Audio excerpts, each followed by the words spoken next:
কর্ণধার হবে তাদের জন্য মানসম্মত শিক্ষার পরিবেশ আমরা তৈরি করেছিলাম, যেখানে ছিল অনবরত সেশন জট।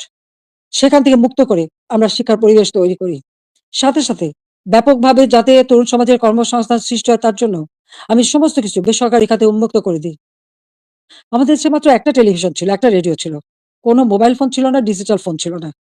ডিজিটাল বাংলাদেশ গড়ে তোলা এবং টেলিভিশন, রেডিওকে বেসরকারি খাতে উন্মুক্ত করে দেওয়া। ব্যাংক, বিমা, বিমান থেকে শুরু করে প্রতিটি প্রতিষ্ঠান বেসরকারি খাতে উন্মুক্ত করে দিয়েছিলাম একটা লক্ষ্য নিয়েই, যে আমাদের তরুণ সমাজের কর্মসংস্থানের ব্যবস্থা হবে, সেই লক্ষ্য নিয়েই। আমাদের দেশের উন্নয়নের যত পরিকল্পনা আমরা নিয়েছি, সে পরিকল্পনাগুলি ছিল একেবারে গ্রাম পর্যায় পর্যন্ত। আমার গ্রাম, আমার শহর। সেভাবে যেন প্রত্যেকটা গ্রাম গড়ে ওঠে এবং প্রত্যেকটা গ্রামের মানুষ যেন নাগরিক সুবিধা পায়, সেই ব্যবস্থাও আমরা করেছিলাম। ডিজিটাল বাংলাদেশ গড়ে তুলব, প্রতিটি ইউনিয়ন পর্যায় পর্যন্ত আমরা ডিজিটাল সেন্টার খুলে দিই। সেখানে কর্মসংস্থানের ব্যবস্থা হয়। আমাদের দেশে একসময় মানুষ কোনো ইন্টারনেট ব্যবহার করত না। আজকে ১৩ কোটি মানুষ কিন্তু ইন্টারনেট ব্যবহার করে। মোবাইল ফোন ছিল না। সেই মোবাইল ফোনও উন্মুক্ত করে দিই এবং এখন ১৮ কোটি সিম ব্যবহার হয় এবং এর জন্য আমরা ট্রেনিং এর ব্যবস্থা করি। কম্পিউটার ট্রেনিং ইনকিউবেশন সেন্টার করে দিয়েছি। স্কুলে, স্কুলে কম্পিউটার ল্যাব তৈরি করে দেওয়া হয়েছে। বিশ্ববিদ্যালয়ে বিনামূল্যে ইন্টারনেট সার্ভিস ব্যবস্থা করা হয়েছে। Wifi connection, broadband connection, Bangabandhu satellite ১ আমরা উৎক্ষেপণ করেছি। আধুনিক প্রযুক্তি জ্ঞান সম্পন্ন জাতি গড়ে উঠুক, সেটাই চেয়েছি। বিজ্ঞান প্রযুক্তি বিশ্ববিদ্যালয় ৯৬ সালে সরকার এসেই নির্মাণ করি।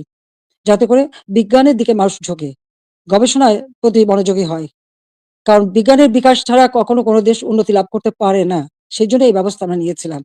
এরপরে টেক্সটাইল বিশ্ববিদ্যালয়, ফ্যাশন ডিজাইন বিশ্ববিদ্যালয়, ডিজিটাল বিশ্ববিদ্যালয়, ইসলামিক আরবি বিশ্ববিদ্যালয়, এভিয়েশন এবং এয়ারোস্পেস বিশ্ববিদ্যালয় থেকে শুরু করে কৃষি বিশ্ববিদ্যালয়, বহুমুখী বিশ্ববিদ্যালয় আমরা করে দিয়েছি। মেডিকেল বিশ্ববিদ্যালয়, সবগুলি কিন্তু আওয়ামী লীগের করা, আওয়ামী লীগের হাতে গড়া। একটার পর একটা ইনস্টিটিউট করে দিয়েছি।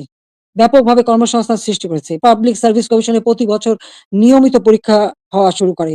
ছেলেমেয়েরা যথাযথভাবে মেধার ভিত্তিতেই কিন্তু চাকরি পেয়েছে, কাজ পেয়েছে। কর্মসংস্থান ব্যাংক প্রতিষ্ঠা করে দিই, যেখান থেকে বিনা জামানতে ঋণ নিয়ে সবাই যেন কাজ করতে পারে, কর্মসংস্থান ব্যবস্থা যাতে হয়। ব্যাপক হারে যেন বিদেশি বিনিয়োগ আসে, সেই সুযোগ আমরা সৃষ্টি করে দিই এবং সেই বিনিয়োগ এসেছে। ২০০৯ সালে সরকার এসে আমি প্রেক্ষিত পরিকল্পনা প্রণয়ন করি ২০১০ থেকে ২০২১। যার লক্ষ্য ছিল বাংলাদেশকে আরো উন্নত করা, বাংলাদেশের মানুষের জীবন মান উন্নত করা, আধুনিক বিশ্বের সঙ্গে যাতে তাল মিলিয়ে চলতে পারে সেই ব্যবস্থা করা, এবং সেটাই আমরা কিন্তু করেছিলাম। আজকে আমাদের এটা বললে চলবে না যে মুক্তিযুদ্ধ, জাতির পিতা বঙ্গবন্ধু শেখ মুজিবের অবদান এবং